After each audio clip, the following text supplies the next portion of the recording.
जय राधा माधव की जय। जय पतित पावन गुरु महाराज की जय। सवेद गौर भक्तबिंद की जय। जय राधा माधव जय कुंज बिहारी।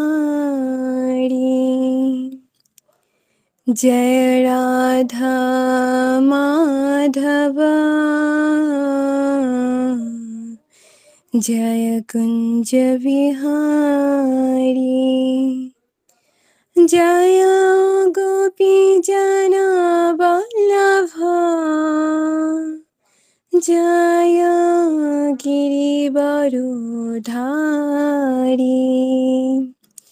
जय गोपी जन वल्लभ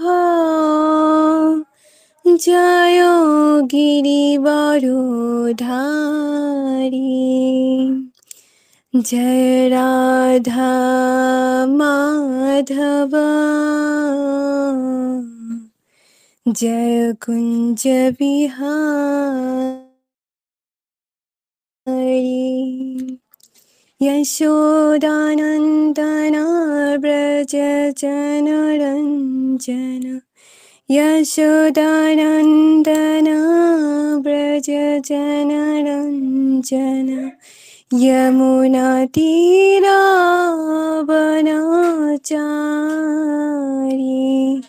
यमुनातीरावनचारी। जय राधा माधव जय कुंज बिहारी। हरे कृष्णा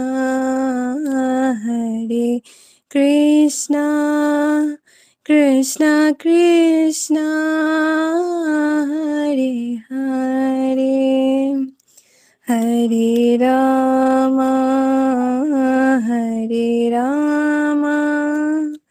राम राम हरे हरे।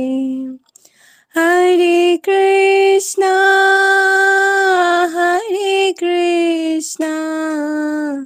कृष्णा कृष्णा हरे हरे हरे राम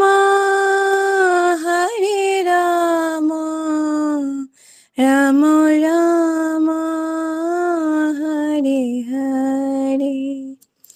निताय गौर हरि बोल हरि बोल हरि बोल। निताय गौर हरि बोल हरि बोल हरि बोल हरि बोल। जय निताय गौर हरि बोल हरि बोल हरि बोल हरि बोल।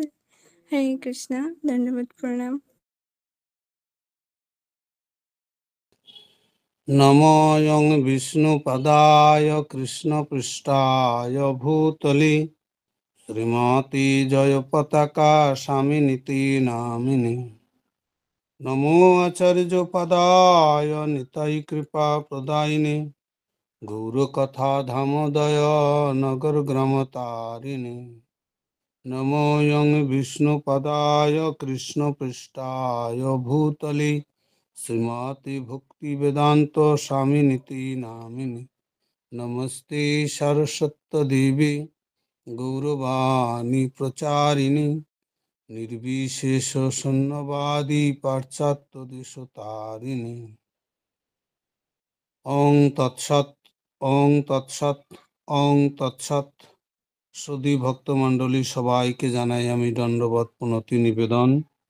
তা আমাদের গৌর পূর্ণিমা উপলক্ষে আজ তো গৌর পূর্ণিমা 1407 শকে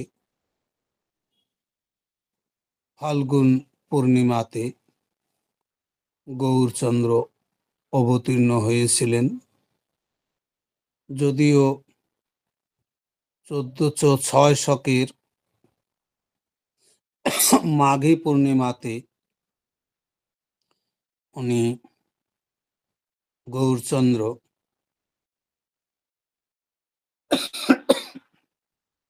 আবির্ভূত হৃদয়ে প্রকাশ হয়েছিলেন জগন্নাথ মিশ্রের। তারপর জগন্নাথ মিশ্রের হৃদয় থেকে সেটা শচী দেবীর হৃদয়ে যান।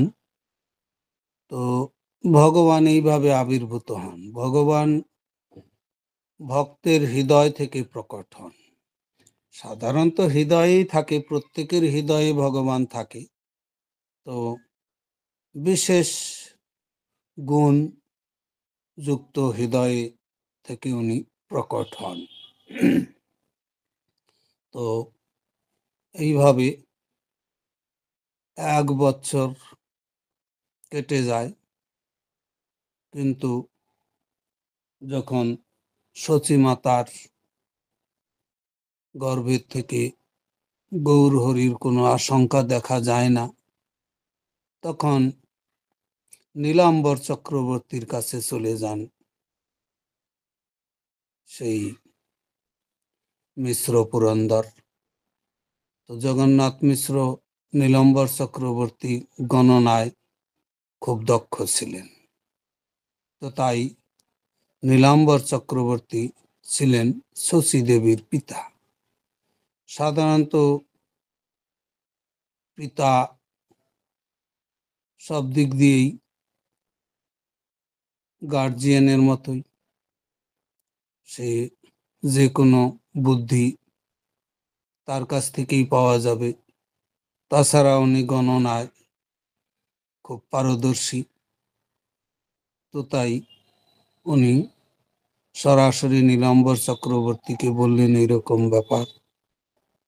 তো নীলাম্বর চক্রবর্তী বললেন, না, কোনো চিন্তার কারণ নাই, কারণ গৌরহরি আসবেন সেটা এই পরের মাসেই আসতেছেন, উনি মাঘী পূর্ণিমাতে আসবেন। তাহলে 13 মাস উনি শচী মাতার গর্ভে ছিলেন। এখন অনেকে বলতে পারে, গর্ভে কি করে ভগবান প্রবেশ করবে? ভগবান তো অজন্মা, তাহলে গর্ভের মধ্যে কি করে আসতে পারে? তো ভগবান অজন্মা, তো ভগবান অজন্মা বলে উনি জন্মগ্রহণ করেন না, কিন্তু উনি নিজেকে প্রকট করেন। যে কোনো গুণে গুণান্বিত ভক্তের হৃদয় থেকে উনি নিজেকে প্রকট করেন। কাউকে উনি মাতা পিতা স্বীকার করেন এবং কোনো সময় উনি করেন না। সেটা ভগবানের ব্যাপার। আমরা এই স্থূল বুদ্ধির দ্বারা বিচার বিবেচনা করি, আমরা তর্ক বিতর্ক করে আমরা ভগবানের কোনো সিদ্ধান্তে আমরা উপনীত হতে পারবো না। কারণ ভগবান তো এটাও হয়েছিল, নৃসিংহদেব রূপে ভগবান যখন আসলেন তখন পাথরের থাম্বার থেকে প্রকট হলেন। তাহলে কি উনি স্বীকার করলেন মা বাবাকে? পাথরের থাম্বা তো তার মা বাপ স্বীকার করেন নাই উনি। তাহলে ভগবানের ইচ্ছা উনি কাকে মাতা পিতা স্বীকার করবেন, কাকে করবেন না, তো সেটা ভগবানের স্বতন্ত্রতা আছে। আর আমাদের কোনো জিনিসের স্বতন্ত্রতা নাই, আমরা পরাধীন। এখন যদি বলা যায় পরাধীন কি করে, আমরা তো ভালো স্বাধীন, আমরা স্বাধীন ভারতবর্ষের নাগরিক, স্বাধীন বাংলাদেশ, স্বাধীন, সবই তো স্বাধীন। পরাধীন কি করে? স্বাধীন স্বাধীন দেশের জনসাধারণ হয়ে পরাধীন কেন বলছেন? অনেকে সেরকমও বলতে পারেন। তো পরাধীন আর স্বাধীন এটা নির্ভর করে ব্যক্তির বা একটা খানিক স্থানের উপর। আমরা মনে করি সেটা স্বাধীন, কারণ আমাদের স্বাধীনতা দেখতে গেলে কিছুই নাই। কেমন ভাবে? আমরা জন্মগ্রহণ করার আগেও জানি না যে আমি কোথায় ছিলাম। মাতৃ উদরে যখন 10 মাস ছিলাম, সেই 10 মাসে কি লীলা করছি সেটাও জানি না। তাহলে আমরা স্বাধীন হলে আমাদের নিজের ওরই মধ্যে তো আমি ছিলাম, তাহলে আমি তখন কেন জানি না? এবং জন্মগ্রহণের পরেও পরের দ্বারা খাই, পরের খাই, পরের পরি, পরের পরের উপর নির্ভর করি। আমরা স্বাধীন কি করে হইলাম? মাতা পিতা যা খাওয়ায় তাই খেতে হয়, কিছু বলতেও পারি না, ভাষাও জানি না। তাহলে জন্মগ্রহণের পরেও আমরা পরাধীন। তারপরে আমরা জন্মগ্রহণ করে স্কুলে পাঠায়, পড়াশোনা করে কারো কাছ থেকে কিছু জ্ঞান লাভ করি, তাই আমরা আবার বাহাদুরি করি। তো এই জ্ঞানও ধার করা, আমরা কারো কাছ থেকে ধার করা জ্ঞান, নিজের কাছে জ্ঞান নাই, নিজের কাছে অক্ষর জ্ঞানও নাই। তো এই সব ডিগ্রি নিয়ে আমরা ডিগ্রির জাহিরি করি, কিন্তু প্রকৃতপক্ষে আমরা আমাদের কোনো কিছুই, আমরা সব দিক দিয়ে পরতন্ত্র, স্বতন্ত্র নাই, স্বাধীন আমাদের নাই। স্বাধীনতা কি আছে? স্বাধীনতা থাকলে বলতাম আমি শিশু কেন থাকব, আমি বৃদ্ধ কেন হব? তো কোনো সরকারের বন্দোবস্ত নাই, সরকার কোনো বন্দোবস্ত করে নাই যে এই লোকটাকে ছোট শিশু করতে হবে, এই লোকটাকে বড় করতে হবে, এই লোকটাকে এসডিও বানাতে হবে, ডিএম বানাতে হবে, প্রধানমন্ত্রী বানাতে হবে। এরকম কোনো স্বতন্ত্র এর ডিপার্টমেন্ট নাই। বা এই লোকটা এখন বুড়ো করতে হবে, তারপরে এই লোকটাকে মারতে হবে, এরকম কোনো ডিপার্টমেন্ট নাই। তাইলে মারে কি? আবার জন্মগ্রহণ করায় দেহটা দেয় কি? সব দিক দিয়েই আমরা কোনো বিষয়ে স্বতন্ত্রতা নাই। আর একটু যদি দেখি সূর্য, আমরা সূর্য উদয় হইলে দিন বলি, আর সূর্যকে না দেখতে পেলেই রাত বলি, অন্ধকার। তাহলে আমরা অন্ধকারে চলতে পারি না, আমাদের শরীর থেকে কোনো লাইট বেরোবে না যে আমি রাত হয়ে গেছে, অন্ধকার হয়ে গেছে, শরীর থেকে একদম 2, 4, 10টা হাই পাওয়ারফুল বাল্ব বানিয়ে নিলাম না। আমরা পরের দ্বারা চলি, সূর্যের কৃপায় আমরা দিন বলি, সূর্যের কৃপায় আমরা অফিস কাছারি সবকিছু করি। সূর্য চলে গেলে আমরা বাড়ির দিকে ছুটি, অন্ধকারে আবার ল্যাম্পের দরকার পড়ে। তো কাজেই আমরা সব দিক দিয়ে পরদিক। এমনকি আমরা জল ছাড়াও বাঁচব না, জল আমাদের পবিত্রতা প্রদান করে। তো সবকিছুই আমার পরের উপর আমরা নির্ভরশীল, আমরা কোনো বিষয়ে স্বতন্ত্রতা আমাদের নাই। তাই ভগবানই একমাত্র স্বতন্ত্র, ভগবান সরাট, ভগবান কার উপর নির্ভর করে নাই। ভগবান এই বিশ্ব ব্রহ্মাণ্ড তৈরি করেছে, কারো কাছে দৌড়ায় নাই এত লোক তৈরি করলাম, কোথায় থাকতে দিব, কোথায় খেতে দিব, 84 লক্ষ প্রজাতির এত জীব, কি খেতে দিব? না, ভগবান কারো কাছে দৌড়ায় নাই। ভগবান এই জন্যে উনি স্বতন্ত্র, উনি কন্ট্রোল করেন। আমরা দেখতে গেলে যদি বলি ইতিহাসে পড়ে যে তাজমহল কে বানিয়েছে, আমরা বলবো শাহজাহান। তাজমহল কে বানিয়েছে জানি, শাহজাহান, তাই নিয়ে বাহাদুরি করি না। তাজমহল শাহজাহান বানিয়েছে এটা বড় কিছু হইল না, তাজমহল আমি বানাই নাই, আর তাজমহল আমি কন্ট্রোল করি না। আর ভগবান সৃষ্টি নিজে তৈরি করেছেন, নিজেই কন্ট্রোল করেন। এ না যে কারো বার্ধক্য আনার জন্য সরকার ডিপার্টমেন্ট খুলেছে যে ওকে বুড়ো করতে হবে, ওকে মরার সময় ওকে মারতে হবে, একে বড় করতে হবে, একে এই কয়টা সন্তান দিতে হবে, কোনো ডিপার্টমেন্ট নাই। তাহলে এগুলা কে করছে? সবকিছু ভগবান করছেন। কাজেই ভগবান স্বতন্ত্র, আর আমরা সব দিক দিয়েই পরতন্ত্র, পরের উপর নির্ভর করে চলি। আমরা কোনো জিনিস তৈরি করতে পারি না, আমরা যদি বলি এখন আমেরিকা যাব, আমি রাস্তা তৈরি করে হাওয়াই জাহাজ তৈরি করে আমেরিকা যেতে পারবো না। তাহলে পরের উপর নির্ভরশীল কিনা? আমরা যে কোনো দৈনন্দিন জিনিস আমরা ব্যবহার করি, প্রতিটা জিনিসই আমি বানাতে পারবো না। কাজেই আমরা পরের উপর নির্ভরশীল। আর ভগবান কারো উপর নির্ভরশীল নয়, উনি স্বতন্ত্র, উনি সরাট। তো তাই ভগবান উনি এইভাবে লীলা করেন। উনি 1406 শকে সে জগন্নাথ মিশ্রের হৃদয়ে প্রবেশ করে। তখন জগন্নাথ মিশ্রের ভিতরে আনন্দ একদম মনে হয় সমগ্র জগৎ আলোকিত করে, এত সুন্দর চেহারা। তো স্বাভাবিক অবস্থায় জগন্নাথ মিশ্র চিন্তা করলেন, আমার প্রিয় পাত্রকে দান করি। জড়জগতে তো কেউ দানই করতে চায় না। কাউকে যদি বলি আপনার 5 কোটি টাকা আছে, আরে আপনার যা লাগে সেটা রেখে বাকি দান করে দেন, অত কি বোঝা পাবেন না। তার বলবে হ্যাঁ 5 কোটি টাকা মাত্র, আমার কমসে কম 50 কোটি টাকা হতো তাহলে ভালো হতো। ওনার আরো চাহিদা, উনি কাউকে দিবেন না।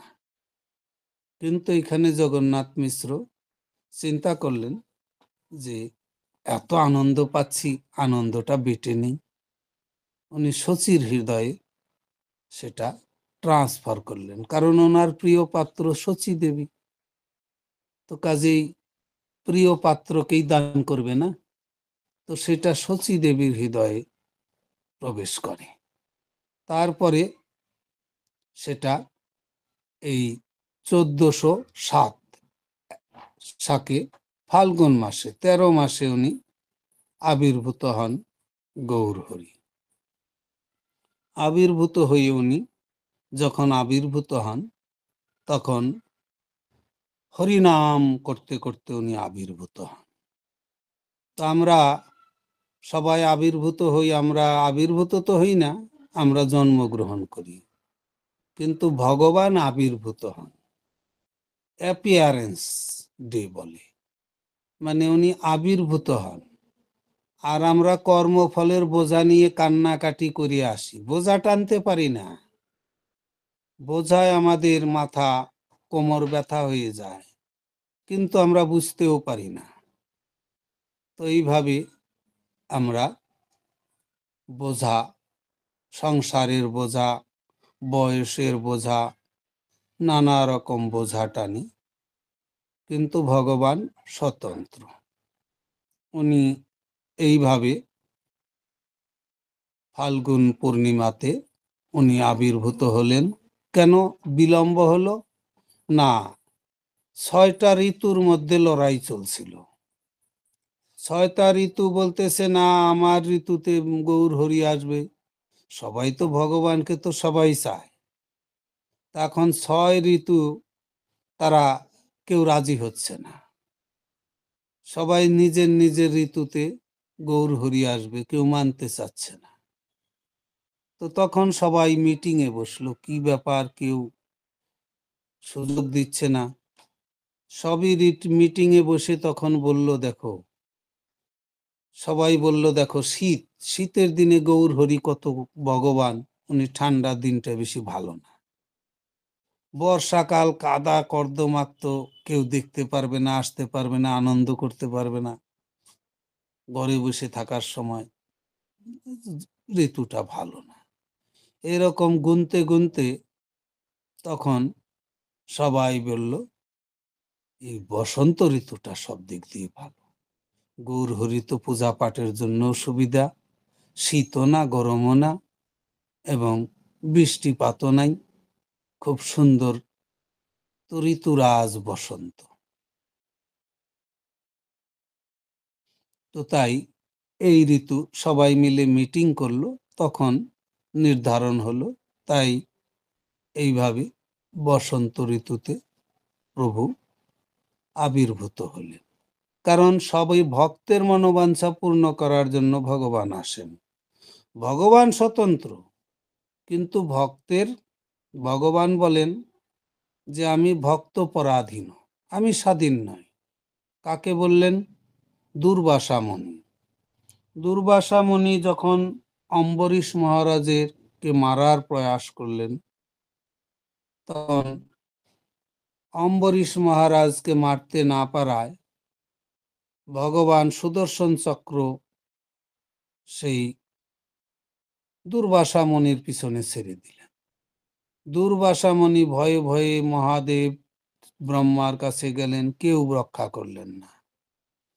তখন শিব বলে দিলেন, তুমি যার চক্র তার কাছে যাও। তখন তার কাছে যায়।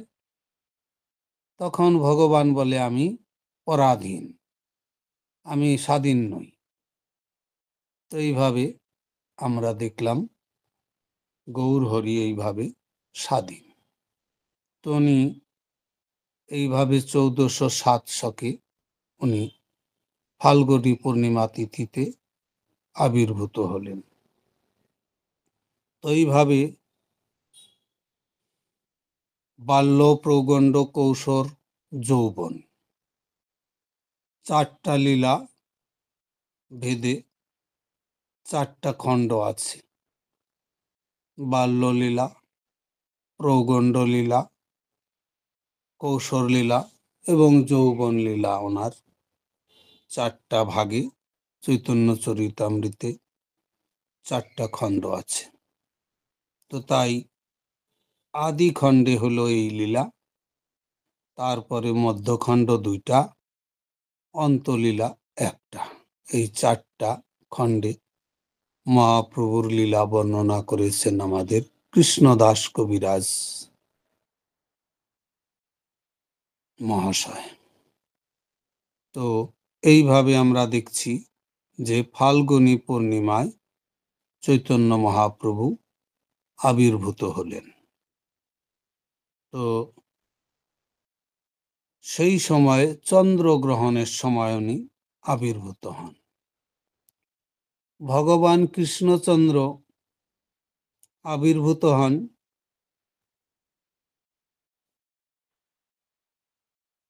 অষ্টমী তিথিতে, তখন কৃষ্ণপক্ষে। কিন্তু এইখানে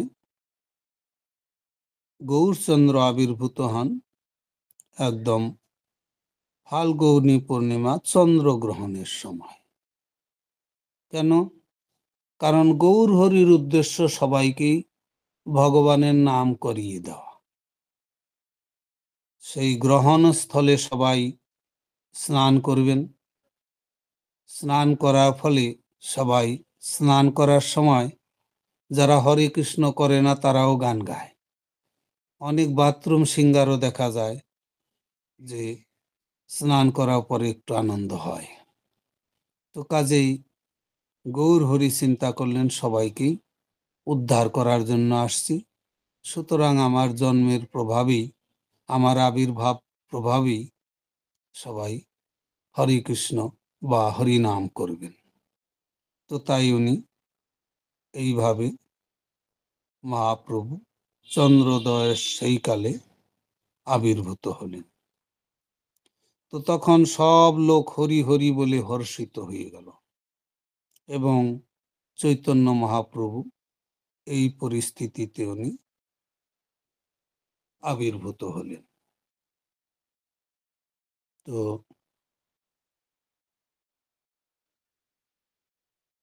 এইভাবে মহাপ্রভু ধীরে ধীরে মহাপ্রভুর এইভাবে আবির্ভূত হন। তো উনি জন্মলীলা, বাল্যলীলা, প্রৌগণ্ডলীলা এবং যৌবন লীলা সবাইকে হরি নামের প্রচার করিয়েছেন। তো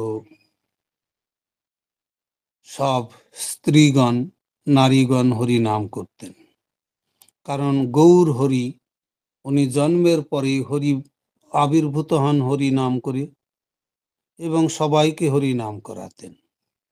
যারা স্ত্রীলোক সবাই এসে ভিড় করত, কিন্তু গৌর হরি কান্না করতেন।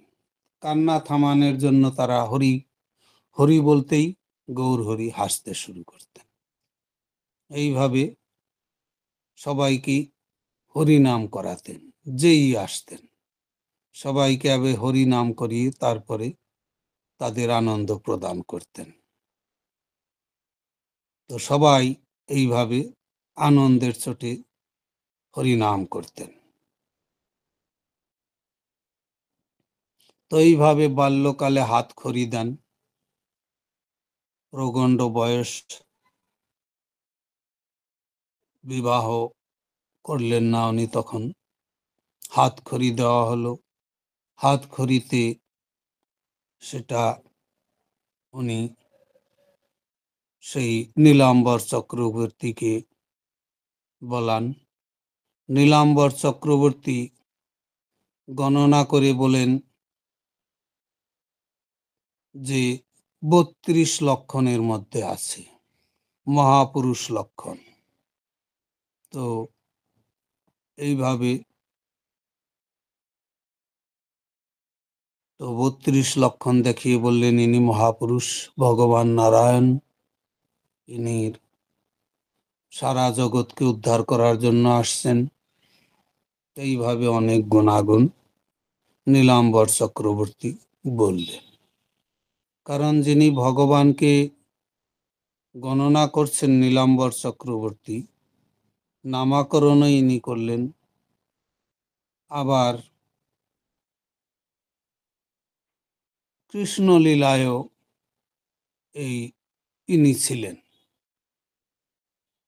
তো দেখা যায় গর্গমুনি হিসাবে উনি ছিলেন। তো তাই খুব বিদগ্ধ পণ্ডিত ছিলেন, গণনায় সুদক্ষ ছিলেন। ভগবানকে চিনতে পারার মতো ব্যক্তি লাগে। ভগবানকে উনি চিনে বলে দিলেন ইনি ভগবানের লক্ষণ। ভগবানের লক্ষণ চিনে ৩৮ লক্ষণ উনি সবকিছু গণনা করে বললেন যে ভগবানের যতটা লক্ষণ উনি প্রমাণ করে দিলেন।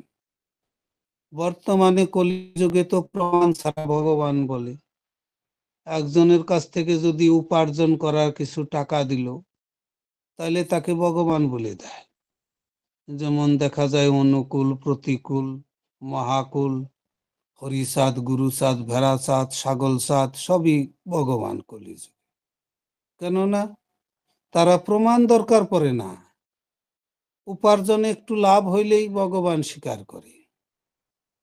যেমন এখনো তার অনুগামীরা পয়সা কামাই করে চলছে, তাহলে ভগবানই বলবে। কিন্তু ভগবান এইভাবে ভগবান হয় না। ভগবানের লক্ষণ শাস্ত্র সবকিছুতে দেখে যে জ্ঞানী ব্যক্তি উনি নির্ণয় করতে পারেন যে ভগবানের লক্ষণ কি কি। সেই লক্ষণ দেখে ভগবান, বিদগ্ধ পণ্ডিত যারা কৃষ্ণ ভক্ত অভিজ্ঞ, তারা এইভাবে ভগবানকে নিরূপণ করেন শাস্ত্রের নির্ণয় অনুযায়ী। এই একজনের কিছু খেতে দিল আর একদম ভগবান হয়ে গেল, এরকম না। ইনকাম করে খাও দাও করো আর বাকি সারা ড্যাশ ড্যাশ, ওনাকে ভগবান বললে আমার বংশ পরিবার চলে যাচ্ছে, খাইয়ে পরি, ইনকাম হচ্ছে, তো উনি ভগবান। তো এরকম ভগবান নয়। ভগবানকে ব্যক্তি সেরকম ব্যক্তি লাগে যিনি সব পুঙ্খানুপুঙ্খানুভাবে সব চিহ্ন অঙ্কিত দেখে তাকে ভগবান বলে চিহ্নিত করেন।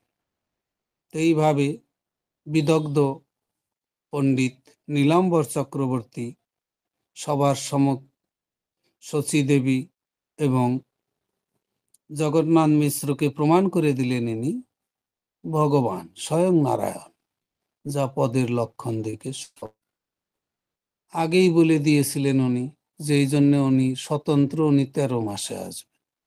উনি সাধারণ ব্যক্তির মতো 10 মাসে আসবে না। ওনার ইচ্ছা এবং ওনার ভক্তের ইচ্ছা। ঋতুদেরও লড়াই চলছিল, অনেক দিন এদের লড়াই চলছিল। তারপরে যখন এরা সবাই মীমাংসার জন্য মিটিংয়ে বসলেন, তখন নির্ধারণ হলো, তো তখন গৌরহরি এইভাবে আসলেন।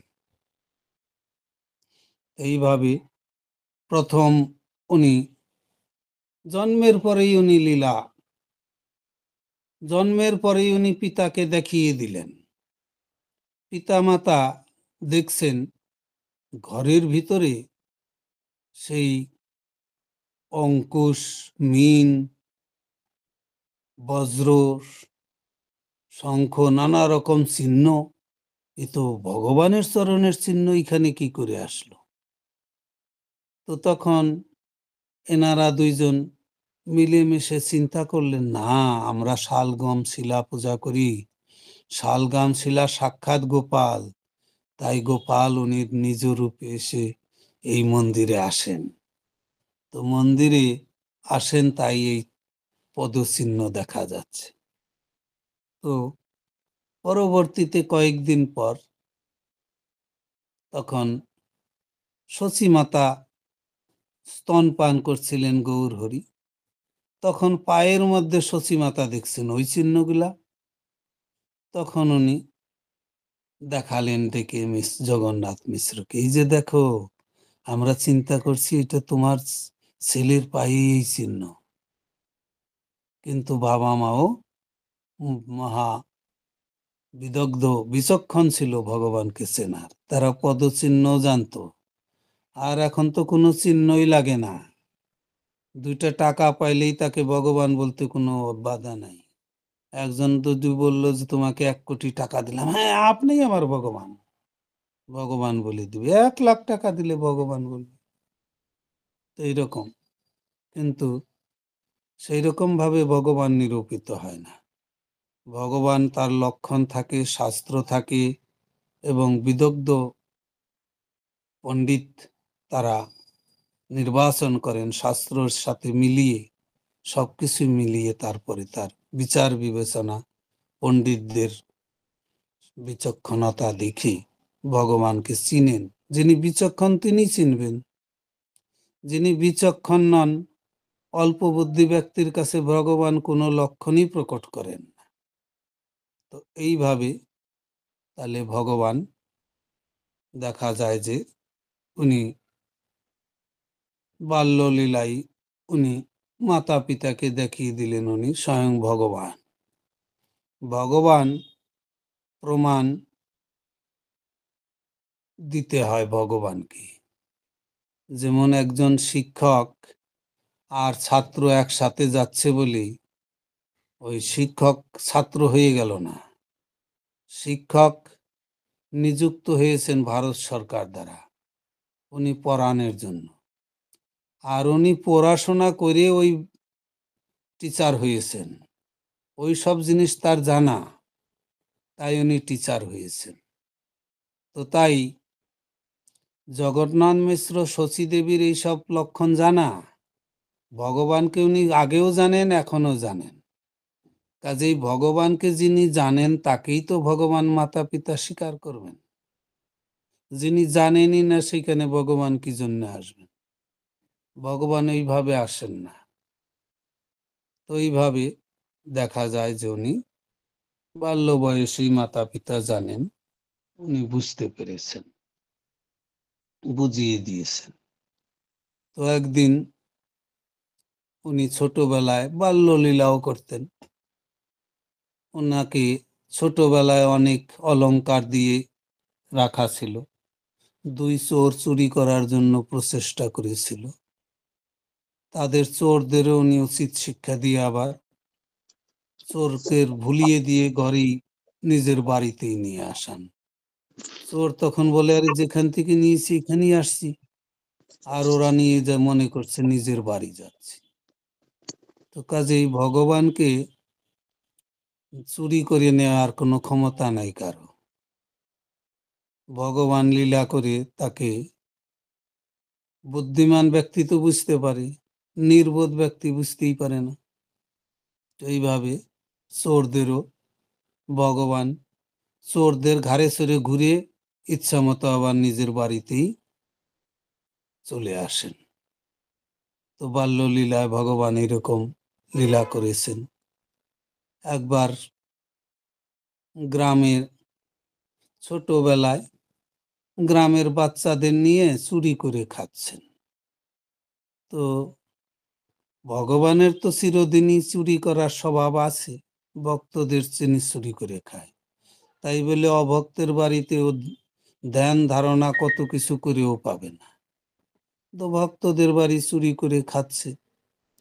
তো কিছু ভক্ত নালিশ দিয়েছে সচী মাতাকে যে চুরি করে খায় নিমাই। তো সচী মাতা দেখছে আমার ছেলে এরকম চুরি করে খায়, তো সন্দেশ খাবার জন্য দিয়েছেন যে খা, তুই বাড়িতে কত কিছু আছে, অভাব আছে, তুই কেন চুরি করে খাবি, সন্দেশ খা। তো সন্দেশ দেওয়ার পরে গৌরহরি মা দিয়ে গেছে, গৌরহরি তো মাটি খাচ্ছে। তো সচী মাতাকে আবার রিপোর্ট গেছে তোমার নিমাই মাটি খাচ্ছেই। সচী মাতা দৌড়িয়ে আসছে, কি পেট খারাপ, লিভারের দোষ হলো, এই মাটি খাচ্ছে কেন? তখন সচী মাতা কেড়ে নিচ্ছে, মাটি খাচ্ছ কেন?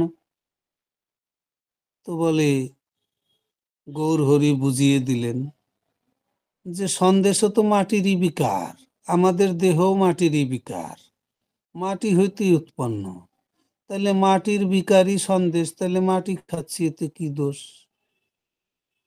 তখন সচী মাতা এত বিচক্ষণ, বুঝালেন হ্যাঁ, সন্দেশও মাটি, ধান চাল সবই মাটি, ফল ফ্রুট সব মাটির থেকেই হয়, কিন্তু মাটি খেলে দেহ হয় ক্ষয়, আর ফল ফ্রুট অন্ন খেলে দেহ স্বাবলম্বী হয়, সবল হয়, সুস্থ হয়, দেহ সঠিক কাজ করে।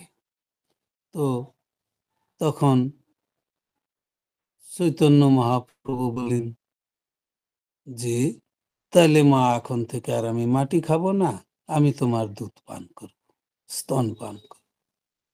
তাহলে বাল্যকালেও ভগবান ভগবানই, উনি মাকে যাচাই করেন যে মাকে দেখি যাচাই করি। তো এইভাবে শিশুর মতো পালন পোষণ করে মলমূত্র ত্যাগ করে না ভগবান। ভগবান কোনোদিন মলমূত্র ত্যাগ করে না। ভগবান আমাদের মতো ওই পচা ন্যাকড়া দিয়ে তাকে জড়াতে হয় না, ভগবান স্বতন্ত্র। তো তাই ভগবান ছোটবেলায় থেকেই, জন্মের পর থেকেই বিভিন্নভাবে পিতামাতাকে শিক্ষা দেন, পিতামাতাকে ভক্তিপথে আনার জন্য নানা রকম লীলা বিলাস করেন। আবার উনি গঙ্গাদাস এর যে টোল ছিল, সেইখানে বিদ্যালয় আর কি, এখনকার লোক তো বিদ্যালয় বলবে, তো সেইখানে একটা বিশেষ শিক্ষা নিকেতন খোলা ছিল। সেখানে মিশ্র গঙ্গাধর এর কাছে সেইখানে টোলে পড়ার জন্য ভর্তি করে দিলেন। তো এইভাবে দেখা যায় যে গৌরহরি পড়াশোনায়, কৃষ্ণ যেমন 16 কলা কয়েকদিনের মধ্যেই শিখে নেন, তো গৌরহরিও তাই কয়েকদিনের মধ্যেই শিখে উনি সঙ্গে সঙ্গে, ওনার তো সব জানা, ভগবানের সব কিছু জানা। ভগবানের পড়াশোনা করে জানতে হয় না, আমাদের পড়াশোনা করে জ্ঞান লাভ করতে হয়।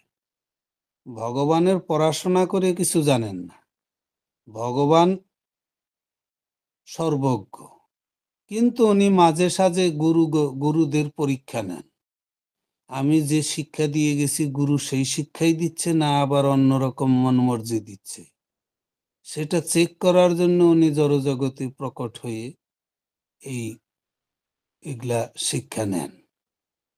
তো ওনার শিক্ষা নিয়ে পড়তে হয় না, উনি অল্প দিনের মধ্যে উনি শিক্ষকতা করা শুরু করে দিলেন। সবাইকে ব্যাকরণের ফাঁকি ধরে সবাইকে পরাজিত করে নিজেই টোল খুলে বসলেন।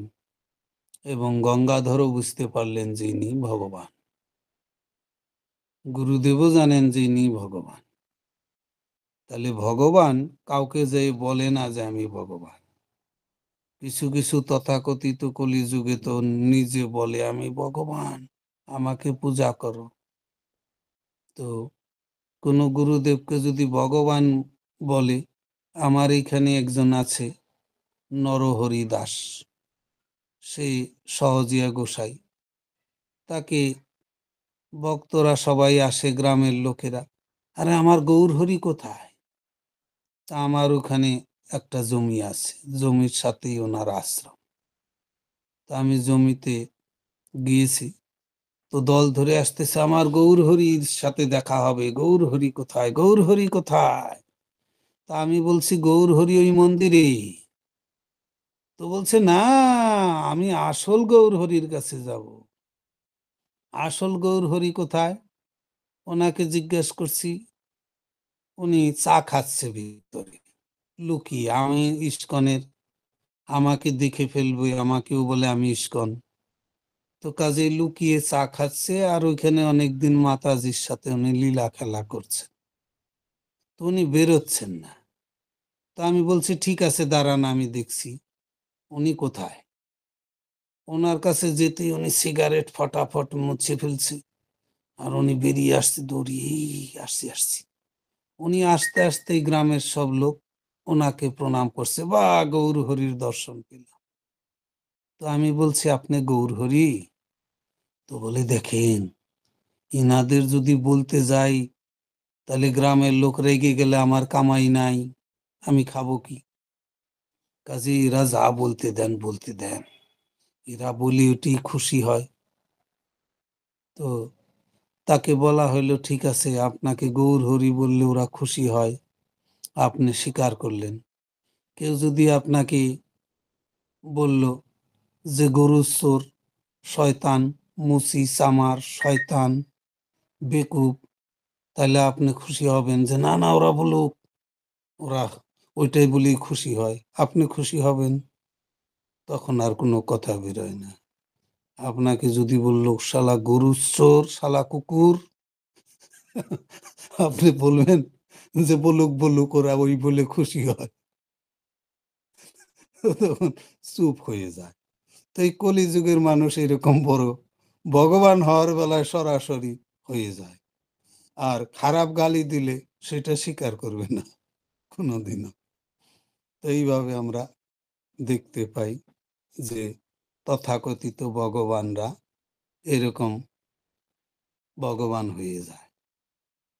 তো গৌরহরিকে ওই রকম আমরা দেখি না, গৌরহরি কোনোদিন নিজ মুখে বলে নাই। কেউ যদি ভগবান চিনতে পেরে ওনাকে বলতো, উনি কানে আঙ্গুল দিয়ে বলতো সি সি আমার পাপ সরিয়ে দিল, মানুষ আমি ভগবান হইতে পারি? ভগবান সেই কৃষ্ণ ভগবান সরৈশ্বর্যপূর্ণ, আমি তোমাদের চেয়ে অধম দাস অনুদাস। উনি স্বীকারই করতো না যে উনি খাস, কিন্তু এখানে তো জবরদস্তি বলায়। তো এখন ঝুলন যাত্রায় দোল খায় কোনো কোনো গুরুদেব দেখি, দোলনায় দোল করে, বলে আমার সদ্গুরুর দোলনায় দোল খাবে। সদ্গুরু, সদ্গুরু দোলনায় দোল খাবে, যেখানে কৃষ্ণকে দোলাবে, রাধারানী দোলাবে ঝুলনে, না দুলিয়ে গুরুকে দোলাচ্ছে। তো এইরকম দেখা যায়। সে গুরুকেও যদি বলা যায় যে আপনার এরকম দোল খাচ্ছেন আজকে ঝুলন পূর্ণিমা, রাধা কৃষ্ণের দোল পূর্ণিমায়, আপনি গুরু হয়ে এরকম বলে, না না বলেন না, এরা এটা করে খুশি হচ্ছে, এদের আনন্দ দেওয়াই হলো গুরুদেবের কাজ। গুরুদেবের কাজ হলো শিষ্যরা যেভাবে আনন্দ পায় সেইভাবে আনন্দ দিতে হয়। গুরুদেব যদি বাধা দেয় তাহলে তো সে বিদ্বেষী হয়ে গেল। তো ওই দিক দিয়ে উনি স্বদেশী, বিদ্বেষী না, উনি ভগবানের দোলনায় উনি নিজে দোল খাচ্ছে। আর বলে কি, রামচন্দ্র কৃষ্ণ ওরা আসছিল গেছে, এখন গুরুদেবের কাছে ক্ষমতা দিয়ে গেছে, গুরুদেবই ভগবান। গুরুদেবকে ভগবান বলে মানলে তাহলেই তোমরা বাঁচবে, আর গুরুদেবকে যদি অবমাননা করো তাহলে নরকে যাবে। তো এইরকম অনেক গুরু দেখা যায় যে তারা দোলনা খায়, দোলও খায়, গুরুদেব হয়ে ভগবান হয়ে সাজে। এরকম আমাদের বেঙ্গলেও আছে, অনেক জায়গায় ভগবান সেজে আছে। তো এইখানে আমরা সেটা শাস্ত্র অনুযায়ী আমরা সেটা কোথাও আমরা দেখতে পাই না। যারে দেখে তারে কহে কহ কৃষ্ণ নাম, কৃষ্ণ নামে ভাসাইল নবদ্বীপ গ্রাম। এইভাবে গৌরহরি সমগ্র নবদ্বীপ গ্রামকে ভাসিয়ে দিয়েছেন কৃষ্ণ নাম করিয়ে। উনি নিজের নাম করেন নাই যে গৌরহরি বলো, গৌরহরি লোকে নাম দিয়েছে, কারণ উনি জন্মগ্রহণ করেছেন হরি নাম করে। তাই জন্মের সময় যিনি বলছেন হরি হরি, অতএব উনি হলেন গৌরহরি। তাই এইভাবে ওনাকে গৌরহরি বলেছেন। তা আমাদের সময়, আমাদের